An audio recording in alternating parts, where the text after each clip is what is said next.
हाँ, तो कैसा चल रहा है तैयारी? चलिए हम शुरू करते हैं। आज का टॉपिक है power in AC circuit. AC circuit में पावर क्या होता है, इस चीज को देखेंगे। देखिए, पहली बात, एसी सर्किट का नाम सुनते ही जहन में ये आता है कि करंट कंटिन्यूअसली चेंज करता होगा। करंट कंटिन्यूअसली क्या होगा, चेंज करेगा, मतलब साइन के फंक्शन में करंट चेंज होगा, वोल्टेज चेंज होगा। तो इसका जो पावर निकालेंगे, जैसे डीसी सर्किट में हम लोग निकालते थे पावर बराबर वी आई, तो ये फार्मूला लागू यहाँ नहीं होगा। ठीक, जहां भी एसी सर्किट का क्वेश्चन आता है और वहां पर वोल्टेज का जो वैल्यू दिया होता है वो नहीं अगर मेंशन है तो क्या दिया होता है, वी आर एम एस दिया होता, नहीं मेंशन है तो क्या दिया होता, आई आर एम एस दिया होता है। उसी प्रकार अगर पावर में नहीं मेंशन है तो पावर एवरेज दिया होता है। कौन सा पावर दिया होता है, एवरेज पावर। तो अल्टरनेटिंग करंट में एवरेज पावर हम निकालते हैं। एवरेज पावर निकालने के लिए फर्स्ट में हमको इंस्टेंटेनियस पावर का जरूरत होगा। इंस्टेंटेनियस पावर कैसे आएगा ये हम लोग देखते हैं। देखिए, अल्टरनेटिंग करंट में वोल्टेज और करंट बोथ वेरी करता है विथ टाइम, मतलब वोल्टेज भी वेरी करेगा और करंट भी अल्टरनेटिंग करंट में क्या करता है, वेरी करता है विथ टाइम। तो हम लोग वोल्टेज और करंट जो वेरी करता है उस चीज को हम लोग देखते हैं कि अल्टरनेटिंग करंट में वोल्टेज और टाइम वेरी करेगा, वोल्टेज और करंट वेरी करेगा, तो इसका क्या निकालना होगा, पावर। इस डिफिनेशन को भी समझा देते हैं, उससे पहले देखिए instantaneous voltage.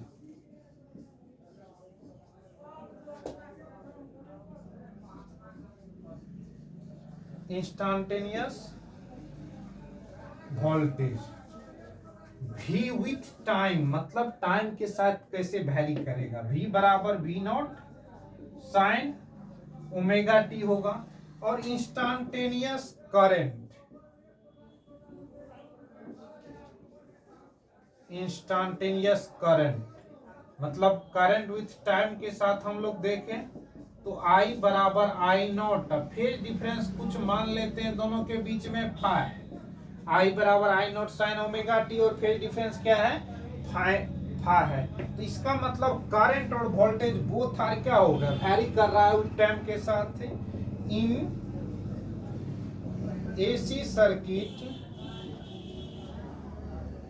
Current end voltage both are varies with, varies क्या करता है, वैरी करता है विथ टाइम के साथ। दोनों टाइम के साथ क्या करता है, वैरी करता है। तो आइए हम इस चीज को देखते हैं। तो यहां से पावर इंस्टेंटेनियस क्या होगा,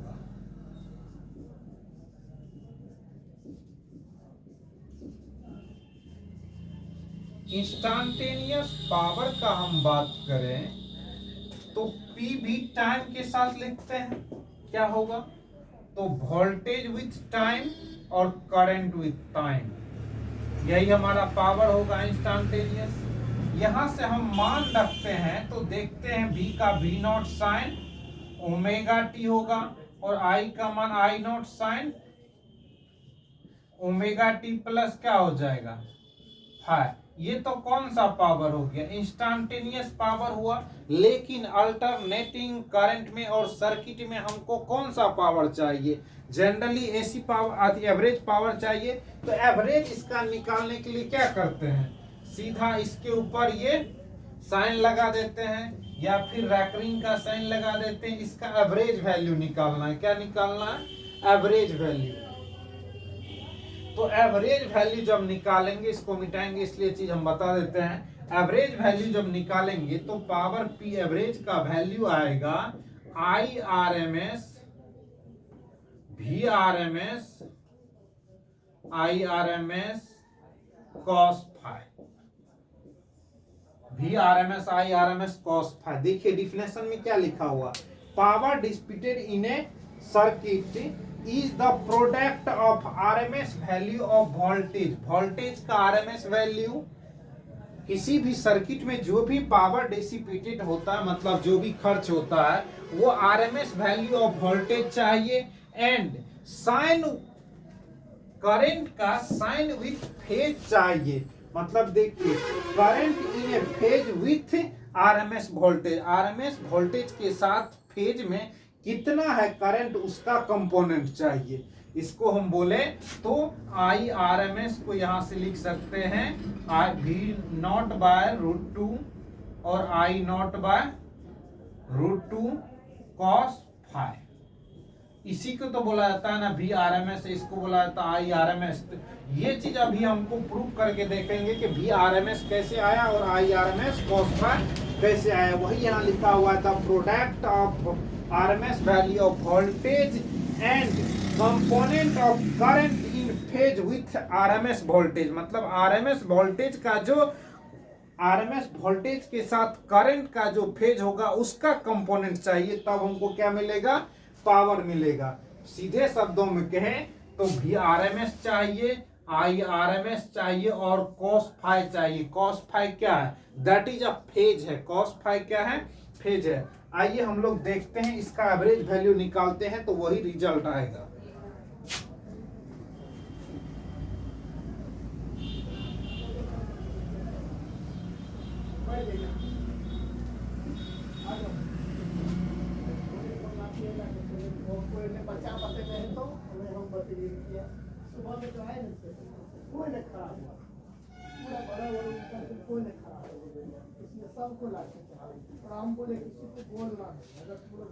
अब देखो पावर एवरेज जो हम लोग निकालते हैं, पी एवरेज क्या आया, V naught sine omega T I not sine omega T plus phi.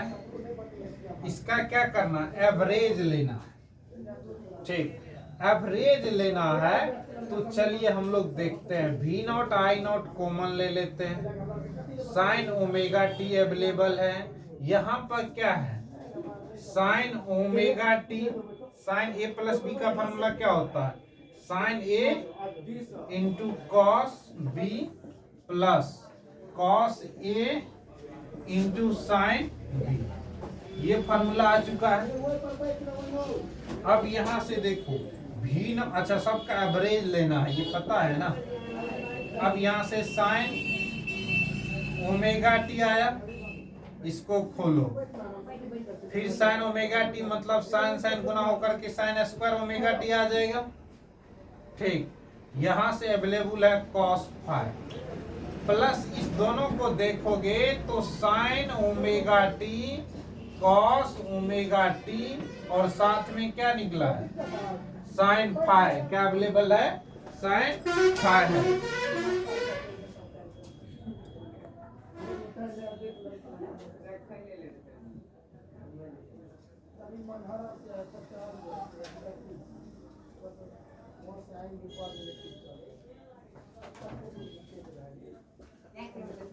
Sine phi है। तो अब देखिए यहां से क्या दिख रहा है। अब इसको हम लोग जनरली क्या करेंगे, एवरेज वैल्यू डालेंगे। क्योंकि सबका एवरेज लेना है, एवरेज लेने से पहले यहाँ पर 2 से मल्टीप्लाई 2 से डिवाइड कर देते हैं। V naught I not sine square omega T cos phi plus sine 2 omega T divide 2 sine phi. इधर से क्या अवेलेबल है, साइन फाई। अब ये सब का क्या करना है, एवरेज वैल्यू लेना है। क्या लेना है, एवरेज वैल्यू। तो यहां से जब एवरेज वैल्यू लेते हैं तो हम बता दे तुमको कि पढ़ाए हैं साइन स्क्वायर ओमेगा टी का एवरेज क्या होता है, 1/2 साइन 2 ओमेगा टी या साइन थीटा का एवरेज वैल्यू क्या होता है, 0 इन 1 साइकिल। तो अब क्या हो जाएगा, यहाँ से वी नॉट आई नॉट, इसके जगह लिख देंगे 1/2 कॉस फाई और इसके जगह क्या लिखेंगे, 0। यहाँ से क्या दिख रहा है, पी एवरेज का वैल्यू हो चुका है आई नॉट वी नॉट 1/2 को बाहर कर लो cos फाई, और इस साइड तो प्लस 0 हो चुका है, मतलब पी एवरेज का वैल्यू बोले तो V naught by 2 into I naught by √2, और √2 मल्टीप्लाई करते हैं तो 2 होता है, और साथ में क्या अवेलेबल है cos फाई। इसको हम लोग यहाँ से क्या बोल सकते हैं, पी एवरेज का बात करें तो V को लिख सकते हैं, इसको V नॉट अपॉन 2 क्या होता है, यहाँ मैं लिख देता हूँ V RMS equal to V naught by √2, I RMS equal to I naught by √2। यहाँ से क्या लिखेंगे, P average equal to V RMS into I RMS, I RMS cos क्या अवेलेबल है फाई। तो ये क्या हुआ, average power in alternating circuit हुआ। आप लोग तो जानते ही हैं कि अल्टरनेटिंग सर्किट में हम एवरेज पावर निकालते हैं, रूट मीन वैल्यू निकालते हैं, आरएमएस वैल्यू निकालते हैं, क्योंकि वहां करंट का डायरेक्शन कंटिन्यूसली चेंज करता है, इसलिए जितने भी मेजरमेंट का डिवाइस है टोटल चीज क्या वैल्यू मेजर करता है, आरएमएस वैल्यू मेजर करता है।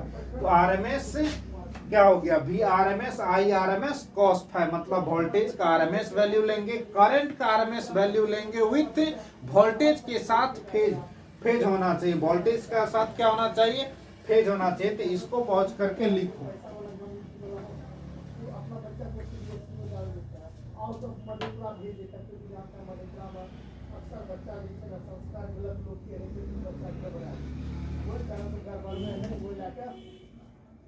से बाहर क्या देखो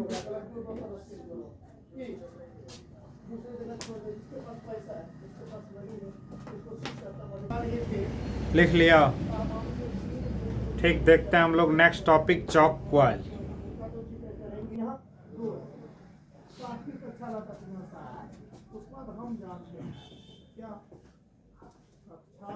नेक्स्ट टॉपिक है हमारा चॉक क्वाइल। देखो चॉक क्वाइल क्या होता है, चॉक क्वाइल एक इंडक्टर का यूज करके बनाया जाता है, चॉक क्वाइल एक इंडक्टर को यूज करके बनाया जाता है। अब देखो इसका क्या काम है सर। पहली बात हम यहाँ एक बल्ब लगा रहे हैं सर, यह सब लोग वही करेंगे। अब कह रहा है n का मान कितना दिया हुआ, एक रजिस्टर लगा रहे हैं, ठीक। यहाँ इस एसी सोर्स का वोल्टेज है 220 वोल्ट, इतना वोल्टेज सप्लाई करेगा, फ्रीक्वेंसी है 50 हर्ट्ज।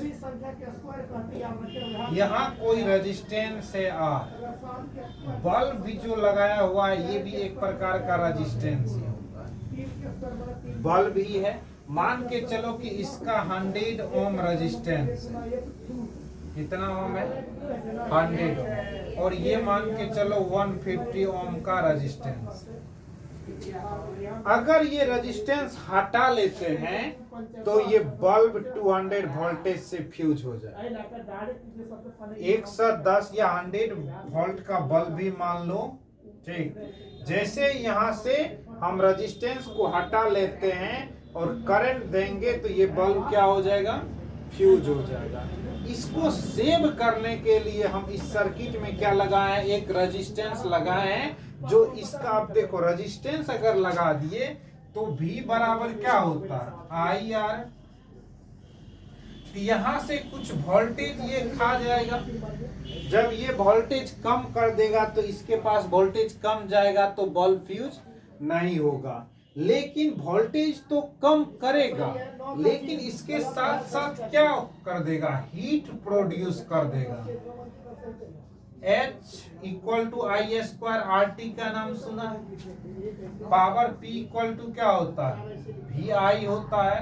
तो यहाँ I है और वोल्टेज भी है, तो यहाँ पावर तो हो लेगा ही लेगा रजिस्टर, और साथ में क्या करेगा, हीट प्रोड्यूस कर देगा।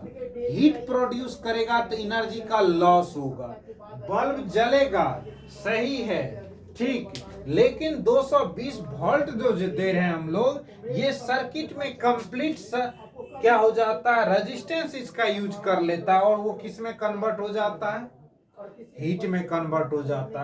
तो इसी चीज को बचाने के लिए, मतलब हीट में यूज नहीं होने देंगे और जो वोल्टेज सप्लाई करेंगे अगर वो हमारे सिस्टम से, ट्यूब से या बल्ब से अधिक है, फिर भी हमारा बल्ब फ्यूज ना हो, इसीलिए हम एक कॉइल का यूज किया जाता है। उसी कॉइल को इंडक्टर बोलते हैं और उसी को चौक कॉइल बोलते हैं। देखो इस चीज को, जैसे ये एक सर्किट है, इसमें एक बल्ब लगा हुआ है, यहाँ एक हम इंडक्टर लगा दिए और अल्टरनेटिंग सोर्स से जोड़ दिए, एसी सोर्स से, तो इसका भी वोल्टेज है, ठीक है।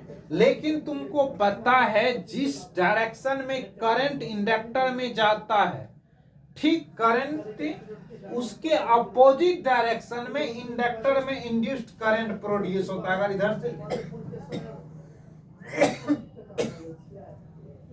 करंट इंडक्टर में जा रहा है तो इंडक्टर में क्या होगा, इंड्यूस्ड करंट प्रोड्यूस हो जाएगा और वो क्या करेगा, इस करंट का विरोध करेगा, करंट का अपोज कर देगा, मतलब वोल्टेज का वैल्यू को घटा देगा, जिससे हमारा बल्ब फ्यूज नहीं होगा। और साथ में क्या होगा, अब यहाँ पावर देखते हैं। यहाँ तो हम देखें कि जो वोल्टेज घटा वो किस में वेस्ट हो गया, मेरा पावर हीट में वेस्ट हो गया। यहाँ देखते हैं क्या हीट प्रोड्यूस हो रहा है, तो आओ देखते हैं। ये है बल्ब, एक प्रकार का रेजिस्टेंस है और इंडक्टर एल है। अगर फेज वाइज देखोगे तो इधर आर होता है तो इधर क्या होता है, एल होता है, एक्सएल होता है ना, इधर क्यों क्या होता है, एक्सएल होता है। और दोनों के फेज कितना डिग्री होता है, फाई का वैल्यू 90 डिग्री, दोनों के बीच फेज कितना होता है 90 डिग्री। यहां से पावर निकालते हैं तो V R M S I R M S cos क्या निकला, फाई का मान 90 डिग्री, तो वी आर एम एस सही है, आई आर एम एस भी सही है, लेकिन कॉस फाई का वैल्यू क्या हो गया, 0। इस सर्किट में पावर 0 हो रहा है तो हीट प्रोड्यूस नहीं होगा। इस सर्किट में पावर 0 हो रहा है तो हीट प्रोड्यूस नहीं होगा, एनर्जी वेस्ट नहीं होगा। लेकिन उस सर्किट में एनर्जी क्या हो रहा है, वेस्ट हो रहा है, चूंकि रेजिस्टेंस हीट प्रोड्यूस कर रहा है। तो दोनों सर्किट में देख लो क्या अंतर है, एक सर्किट में रेजिस्टेंस लगा हुआ है, एक सर्किट में इंडक्टर लगा हुआ है। इंडक्टर भी ईएमएफ प्रोड्यूस करता है और ईएमएफ प्रोड्यूस करता है तो वहां पावर लॉस नहीं होता है, जबकि हमारे पास दूसरे सर्किट में रेजिस्टेंस है और रेजिस्टेंस में क्या हो रहा है, ये भी वोल्टेज को रिड्यूस कर रहा है, लेकिन ये किस में कन्वर्ट कर देता है, हीट में कर देता है। तो हमको सर्किट में एक ऐसे सिस्टम का जरूरत पड़ा जो हीट प्रोड्यूस नहीं करेगा, लेकिन पावर को क्या करेगा, वोल्टेज को कम कर देगा। देखो, inductor use to control the current in AC circuit without much loss of power, मतलब करंट को कंट्रोल तो करेगा लेकिन पावर लॉस नहीं होगा। ऐसी सर्किट जिसमें करंट कंट्रोल होगी, पावर लॉस नहीं होगी, उसी को हम लोग क्या बोलते हैं, चौक कॉइल। क्या बोलते हैं, चौक कॉइल। और ये कब होगा, जब इंडक्टर यूज होगा। ये कब होगा चौक कॉइल, जब इंडक्टर को सर्किट में यूज किया जाएगा, तब पावर लॉस नहीं होगा और जो भी हमारे पास करंट देना है उसको हम लोग कंट्रोल कर सकते हैं। समझ गया।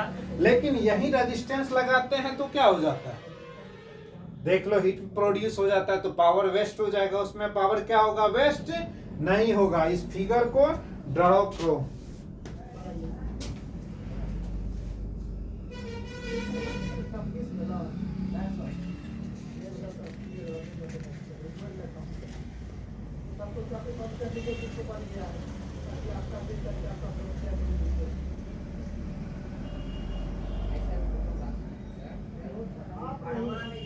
आप नहीं है अलग बात है, सब पड़ोसी एक दूसरे से नहीं होता, कुछ पड़ोसी ऐसे भी होते हैं वो का मिलते ही आपका सामान भी गायब कर देता है, बड़ा मालूम देता है। अब एक चीज और बता देते हैं, यहाँ पर है इम्पीडेंस जेड निकालते हैं, तो जेड निकालने के लिए रूट अंडर क्या होता है, एक्सएल का square plus R square. XL square R square. अब देखो हम मान के तो 90 डिग्री का केस लिए कि हमारा फेज क्या हो गया, 0 हो गया। मान के चलो कि इस दोनों के बीच में कुछ ना कुछ एंगल हो जाता है, और फिर भी हमको पावर को क्या करना है, मिनिमाइज करना है और करंट को कंट्रोल करना है। यहाँ से Z equal to impedance Z equal to XL square plus R square होता है ना। अब देखो इस में R को हम लोग क्या करते हैं, एक्सएल को कॉमन ले लेते हैं। एक्सएल को कॉमन ले लेंगे तो ऐसा दिखेगा आर स्क्वायर अपॉन एक्सएल का स्क्वायर प्लस 1 रूट के अंदर। अब यहां से बताओ, एक्सएल जितना बड़ा होगा इम्पीडेंस उतना छोटा वैल्यू आएगा। एक्सएल जितना बड़ा होगा उतना इम्पीडेंस छोटा वैल्यू आएगा। मतलब आर का वैल्यू क्या होगा, सर्किट का इम्पीडेंस बढ़ेगा, मतलब जेड बढ़ेगा। अब देखो फेज कॉस फाई का वैल्यू अगर निकाले इस सर्किट में तो क्या निकलेगा, ये क्या होता है तुम्हारा जेड होता है, ये कॉस फाई होता है और ये आर है। Cos theta equal to base by क्या होता है, हाइपोटेन्यूज, मतलब R upon root under Z हो, root under R upon Z होगा। मतलब जेड का मान हमारा क्या होना चाहिए, जेड का मान यहां से जितना बड़ा जाएगा, जेड का मान जितना बड़ा होगा और ये कंप्लीट क्या आएगा, 0 आएगा। कॉस का वैल्यू उतना क्या होगा, मिनिमम आएगा। मतलब सर्किट में इंडक्टर को बड़ा से बड़ा करना होगा पावर को कंट्रोल करने के लिए, करंट को कंट्रोल करने के लिए सर्किट में इंडक्टर को क्या करना होगा, बढ़ाना होगा। तो चॉक कॉइल एक ऐसी डिवाइस है जो सर्किट के पावर को लॉस किए बिना ही करंट को कंट्रोल करती है, उसी को चॉक कॉइल बोलते हैं। ऐसी डिवाइस जो विदाउट हीट प्रोड्यूस किए हुए, मतलब पावर का लॉस किए हुए क्या कर देती है, करंट को कंट्रोल करती है, that device is called chalk coil.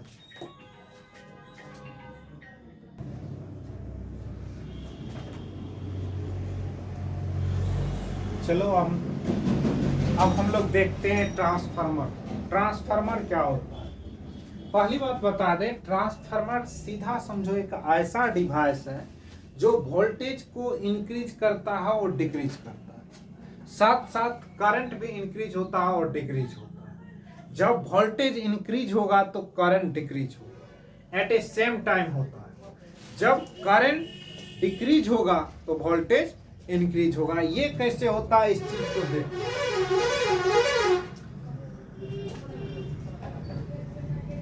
पहले एक ट्रांसफार्मर का फिगर ड्रॉ करें।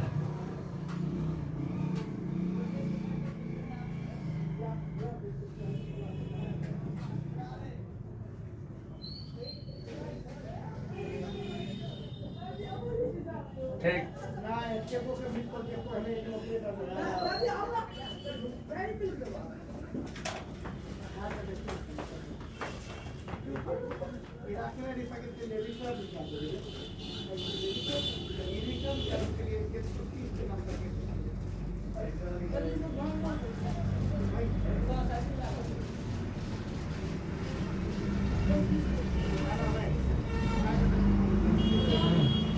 देखो ये क्या है, ट्रांसफार्मर है। इसमें इस साइड बहुत सारा पतला पतला कोर कॉइल रखा हुआ है, इस साइड की ओर इसमें टर्न्स होता है। ठीक, इसको प्राइमरी कॉइल मान लेते हैं। इधर जो टर्न्स है इसको क्या मान लेते हैं, सेकेंडरी कॉइल मान लेते हैं। ये तुम्हारा सेकेंडरी कॉइल, ये primary coil. Secondary coil output के लिए यूज होता है, और ये क्या है, इनपुट वाला। अब देखो ट्रांसफार्मर में हम उधर से वोल्टेज देते हैं, ठीक, और ये क्या है, सॉफ्ट आयरन कोर होता है। सॉफ्ट आयरन कोर होता है। और ये कौन सा वायर होता है? कॉपर वायर होता है।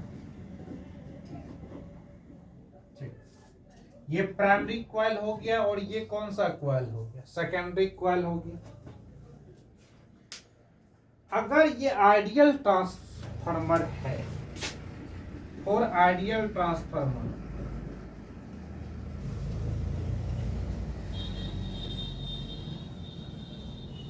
और आइडियल ट्रांसफार्मर, तो जो पावर होगा वो कांस्टेंट होगा। पावर का वैल्यू VI होता है। मतलब इधर से जितना पावर देंगे वो टोटल का टोटल आउटपुट में चला जाना चाहिए। इसका मतलब यहां देखो, हम पावर दिए VI, तो इधर भी क्या मिलना चाहिए? VI। लेकिन इधर पावर दिए VI और इधर क्या हो गया? V का मान बड़ा हो जाएगा। इधर V का मान बड़ा हो चुका है। अगर P1 बराबर V1I1 है और इस साइड P2 आया और V2I2 हो गया, V2I2 हो चुका है। लेकिन पावर का वैल्यू क्या होना चाहिए? कांस्टेंट रहना चाहिए। अगर पावर कांस्टेंट रहेगा आइडियल ट्रांसफार्मर के लिए, तो इसका मतलब V1I1 इक्वल होना चाहिए V2I2। अब यहां से क्या दिख रहा है? अगर यहां वोल्टेज और करंट है और यहां आके वोल्टेज बढ़ गया, वोल्टेज बढ़ गया, करंट घट गया, तो जरूर 100% है कि जब कांस्टेंट चाहिए हमको, तो जितना वोल्टेज करंट का प्रोडक्ट हुआ था उतना इस दोनों का होना चाहिए। लेकिन यहाँ वोल्टेज इंक्रीज किया तो कौन डिक्रीज हो जाएगा? करंट डिक्रीज हो जाएगा। करंट क्या हो जाएगा? डिक्रीज होगा। और उसका नाम क्या होगा? Step up transformer. Step up transformer मतलब यहाँ वोल्टेज को बढ़ा दिया गया। और वोल्टेज को कब बढ़ाएगा? जब स्टेप अप ट्रांसफार्मर होगा और ये पावर स्टेशन पर होता है। पावर स्टेशन पर वोल्टेज बढ़ाकर भेजा जाता है, करंट का वैल्यू वहां कम होती है। लेकिन इसी में अगर हम देखते हैं कि यहां पर वोल्टेज कम हो गया, डिक्रीज कर गया, और करंट इंक्रीज कर गया, कोई चीज तो डिक्रीज और इंक्रीज करना ही, क्योंकि P और I का वैल्यू कांस्टेंट होना चाहिए। वोल्टेज क्या हो चुका है? डिक्रीज किया और करंट इंक्रीज किया। तो ये कहां होता है? ये हमारे घरेलू हाउस में जो यूज होता है ट्रांसफार्मर, वहां पर होता है। और इसको स्टेप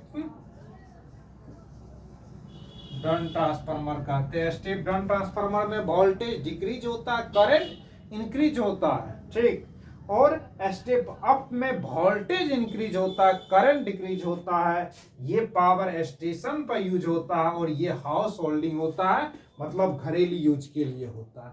और ये कैसे होता है? इस चीज के देखो, कैसे पावर इंक्रीज करता है, कैसे डिक्रीज करता है। ये ट्रांसफार्मर का प्राइमरी कॉइल है और ये ट्रांसफार्मर का कौन सा कॉइल है? सेकेंडरी कॉइल है। और ये जो तुमको दिख रहा है इस टाइप का प्लेट, ये सॉफ्ट आयरन कोर होता है, मतलब पतला पतला एक प्लेट होता है। ठीक। ये जो सॉफ्ट आयरन कोर प्लेट होता है, ये फेरोमैग्नेटिक सब्सटेंस होता है। कौन सा सब्सटेंस होता है? फेरोमैग्नेटिक सब्सटेंस होता है। और फेरोमैग्नेटिक सब्सटेंस मैग्नेटाइज्ड होता है।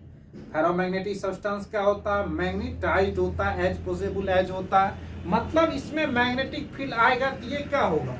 मैग्नेटाइज्ड होगा। मैग्नेटाइज्ड होगा तो ये खुद मैग्नेटिक फील्ड प्रोड्यूस करेगा। जब खुद मैग्नेटिक फील्ड प्रोड्यूस होगा तो वहां मैग्नेटिक फ्लक्स आएगा। जब मैग्नेटिक फ्लक्स आएगा तो वहां क्या हो जाएगा? इंड्यूस्ड ईएमएफ प्रोड्यूस होगा। इंड्यूस्ड ईएमएफ प्रोड्यूस होगा तो इंड्यूस्ड करंट आ जाएगा। अब देखो इस साइड क्या हो गया? कॉइल में करंट प्रोड्यूस हो गया। इस चीज को फिर से समझो, ये सोर्स से आ रहा है, इसमें हम लोग क्या कर दिए? करंट दिए, वोल्टेज दिए। वोल्टेज दिए तो यहाँ इस कॉइल में मैग्नेटिक फील्ड प्रोड्यूस हुआ। किसी भी सोलेनॉइड में पढ़ा ना, सोलेनॉइड में क्या होता है, मैग्नेटिक फील्ड प्रोड्यूस होता है। तो इस सोलेनॉइड में मैग्नेटिक फील्ड प्रोड्यूस हो गया, करंट के फिंगर के हम देखते हैं तो नीचे को क्या होगा, मैग्नेटिक फील्ड। ये मैग्नेटिक फील्ड इस होकर के चारों तरफ इस कोर में चलना शुरू हो गया, तो पूरा कोर में मैग्नेटिक फील्ड प्रोड्यूस हो गया। अब मैग्नेटिक फील्ड कोर में प्रोड्यूस हो गया तो ये इससे ये कॉइल लगा हुआ है, तो इस कॉइल में मैग्नेटिक फ्लक्स चेंज होगा। मैग्नेटिक फ्लक्स चेंज होगा तो इंड्यूस्ड ईएमएफ आएगा। जैसे ही इंड्यूस्ड ईएमएफ आएगा तो इंड्यूस्ड करंट प्रोड्यूस हो जाएगा। अब इंड्यूस्ड ईएमएफ को बढ़ाना होगा तो इस कॉइल का टर्न को क्या करेंगे, बढ़ा देंगे। अगर इंड्यूस्ड ईएमएफ को घटाना होगा तो इस कॉइल के टर्न को घटा देंगे। इस चीज को और देखते, ये तो पावर वाला कॉन्सेप्ट समझ गया कि पावर डिक्रीज और पावर इंक्रीज कैसे होता है। अगर आइडियल ट्रांसमीटर है तो ट्रांसफार्मर है तो पावर क्या होना चाहिए, कांस्टेंट होना चाहिए। कांस्टेंट कैसे होगा, वी आई इस साइड होगा तो वी आई इस साइड ही होगा। अगर इस साइड निकलने में करंट आउटपुट होने में वोल्टेज बढ़ जाता है तो करंट का वैल्यू डिक्रीज हो जाएगा, उससे कुछ लॉस होता है, ठीक ना। बट वोल्टेज इंक्रीज या तो करंट डिक्रीज हो जाएगा। अगर करंट डिक्रीज हो रहा है तो वोल्टेज इंक्रीज करेगा, और वोल्टेज इंक्रीज होगा तो कौन सा ट्रांसफार्मर होगा, स्टेप अप होगा, जो कहां यूज होता है, जो पावर स्टेशन पर यूज होता है। अब इस चीज को हम लोग देखते हैं फैराडे के नियम से।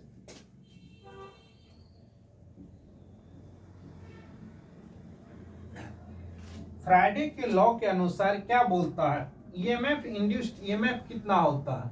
अलग फ्लक्स देखना है तो फ्लक्स भी देख सकते हैं। अगर फ्लक्स ही देख लो कि प्राइमरी कॉइल में फ्लक्स क्या होगा, फाई बराबर बी डॉट ए होता है। अगर टर्न एन है तो एन इंटू क्या होगा, बी डॉट ए होगा। तो सीधे हम लोग कहां पर आते हैं, ईएमएफ पर। प्राइमरी कॉइल में ईएमएफ का वैल्यू देखे तो minus N P into D phi by D T होता है। सेकेंडरी कॉइल में ईएमएफ देखे तो minus N S into D phi by D T होता है ना। दोनों का रेशियो लोगे तो EP upon E S equal to N P upon N S आ गया। इसका मतलब डायरेक्टली प्रोपोर्शनल है। वोल्टेज किसके प्रोपोर्शनल है, ईएमएफ किसके प्रोपोर्शनल, नंबर ऑफ टर्न्स के प्रोपोर्शनल है। ईएमएफ किसके प्रोपोर्शनल है, नंबर ऑफ टर्न के प्रोपोर्शनल है। मतलब यहां से ईएमएफ तब बढ़ेगा जब टर्न्स बढ़ेगा, और टर्न्स बढ़ेगा तो क्या होगा, वोल्टेज बढ़ जाएगा। वोल्टेज बढ़ेगा तो स्टेप अप हो जाएगा, टर्न्स घटेगा, वोल्टेज घटेगा, स्टेप डाउन ट्रांसफार्मर हो जाएगा। इस बात को समझ गया कि ईएमएफ कैसे प्रोड्यूस हो, प्रोपोर्शनल हो गया नंबर ऑफ टर्न्स का। नंबर ऑफ टर्न्स बढ़ाओगे तो वोल्टेज बढ़ेगा, नंबर ऑफ टर्न्स घटाओगे तो वोल्टेज घटेगा, ठीक।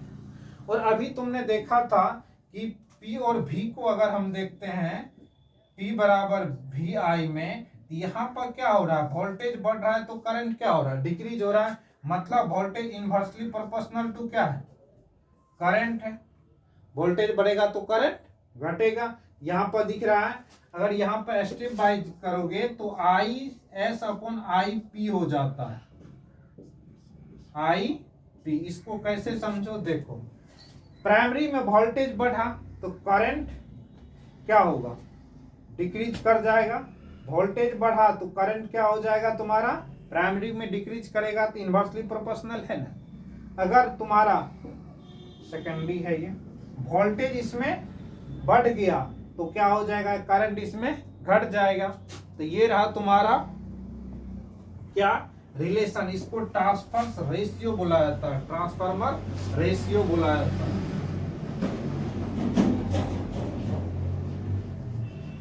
ट्रांसफार्मर रेशियो बोला जाता है। ये समझ गया, स्टेप अप स्टेप डाउन।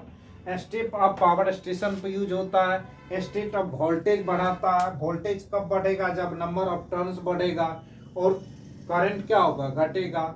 और हम लोग को जो घरेलू हाउस होल्डिंग के लिए यूज होता है वह क्या, स्टेप डाउन ट्रांसफार्मर यूज होता है। मतलब वहां वोल्टेज को घटाया जाता है तो नंबर ऑफ टर्न्स क्या होगा, घटेगा। अब ये जो है एनर्जी का कुछ लॉस होता है, वो कि हम बताते हैं, इसको पहले लिख लो।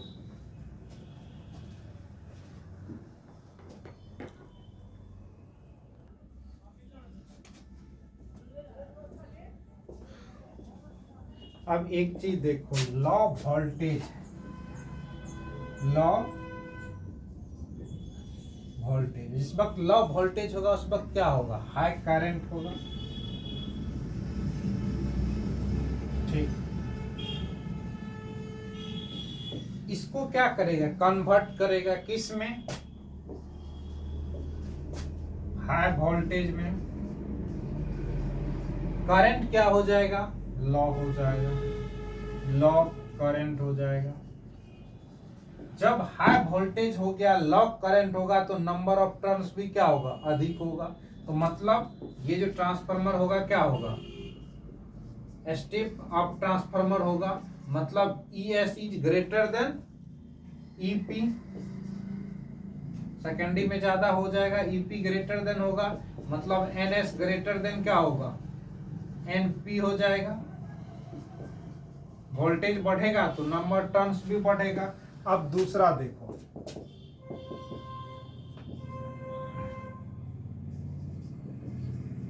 हाई वोल्टेज है,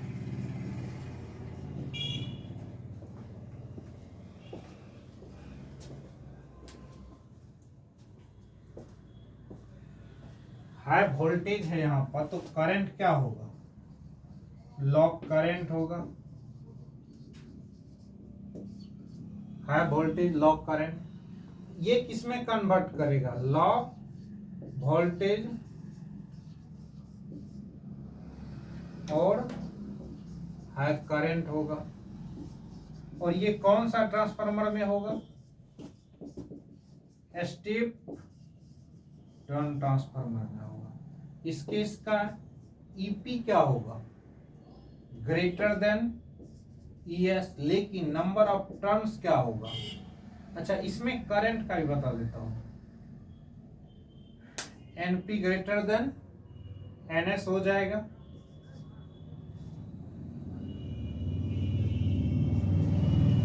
ठीक, करंट का वैल्यू इसमें क्या होगा, ये देखो, current NS less than primary हो जाएगा। इसमें करंट क्या होगा, secondary greater than current in primary हो जाएगा। समझ गया इस बात को, कि जैसे ही हमारे पास वोल्टेज को बढ़ाएगा करंट डिक्रीज होगा, करंट बढ़ेगा वोल्टेज डिक्रीज होगा। तो ये रहा क्या, ट्रांसफार्मर। अब एफिशिएंसी ऑफ ट्रांसफार्मर हम देखते हैं।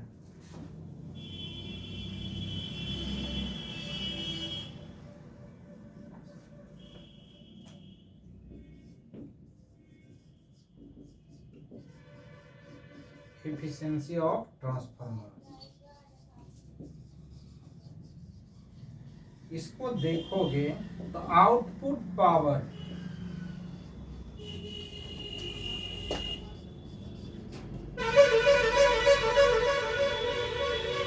अपॉन पावर इनपुट इंटू 100%, इससे क्या आएगा, पावर की एफिशिएंसी आएगा।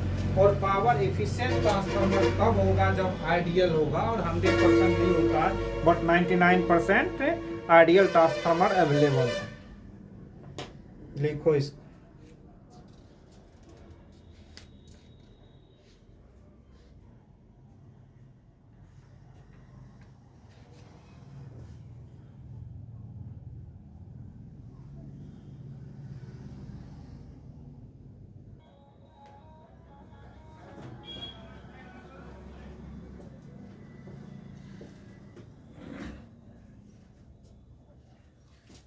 देखो। अब देखते हैं कि ट्रांसफार्मर में जो हम लोग वोल्टेज को घटाते हैं और बढ़ाते हैं, इसमें एनर्जी का कितना लॉस होगा, और इस लॉस को कैसे हम लोग प्रिवेंट करेंगे, मतलब इस लॉस को कैसे रोकेंगे। कुछ तो ऐसा होगा जिसकी वजह से इस एनर्जी लॉस को रोक लेंगे। जैसे हम लोग सर्किट में देखें कि वहाँ एक चॉक कॉइल लगा देते हैं, तो रेजिस्टेंस के क्रॉस जो हीट में कन्वर्ट होता है वो हमारा क्या हो जाता है, रुक जाता है, लगभग वो खत्म, पावर जो वेस्ट होता है वो क्या हो जाता है, बच जाता है।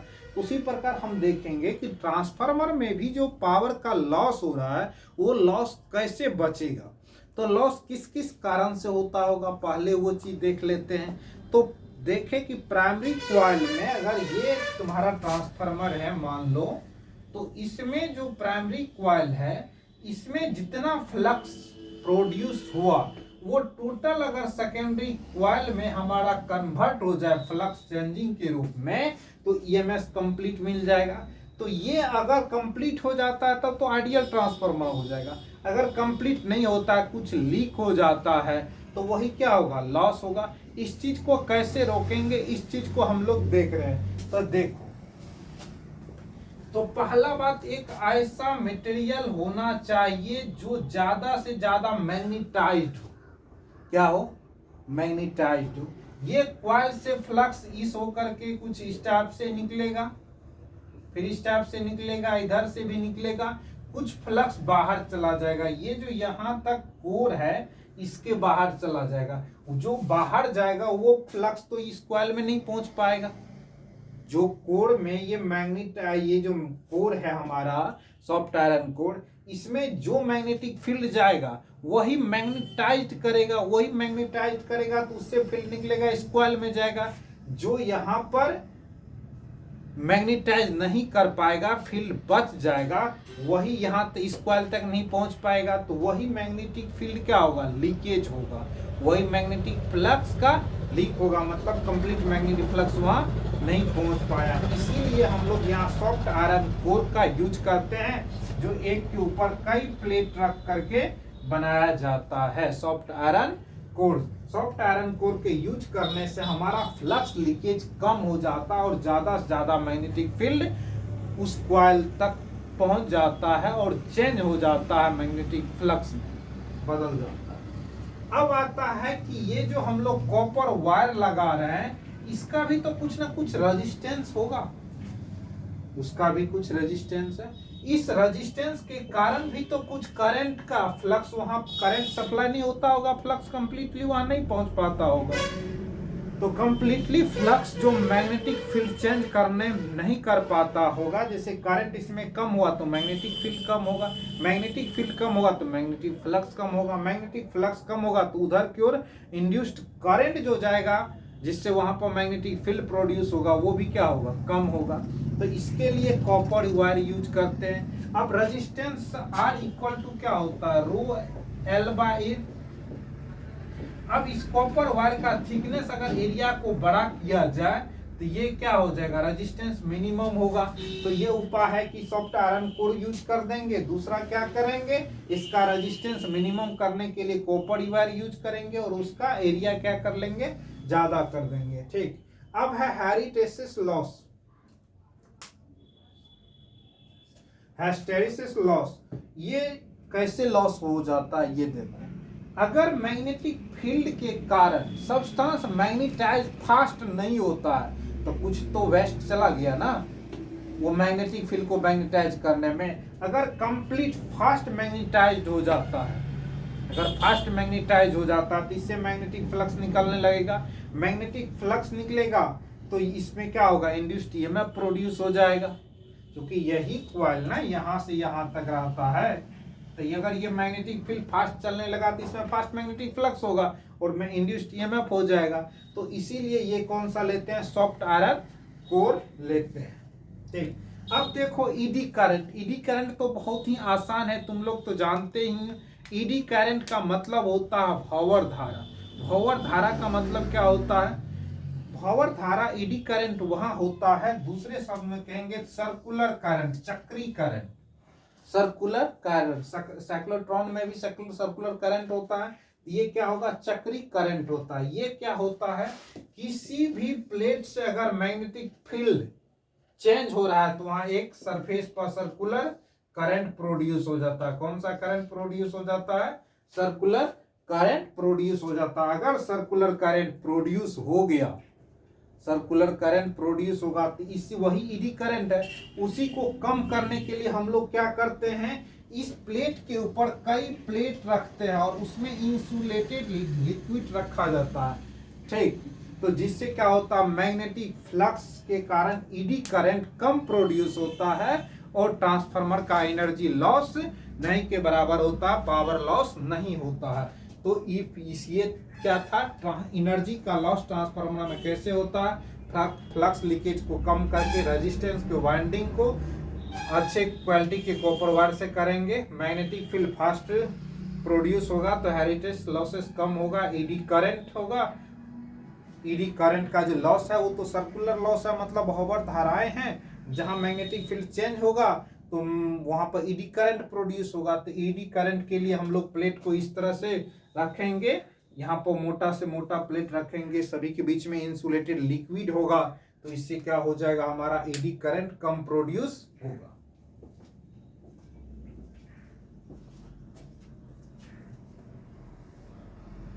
इसी के साथ अल्टरनेटिंग करंट खत्म हुआ। अब हम नेक्स्ट लेक्चर शुरू करेंगे कल से।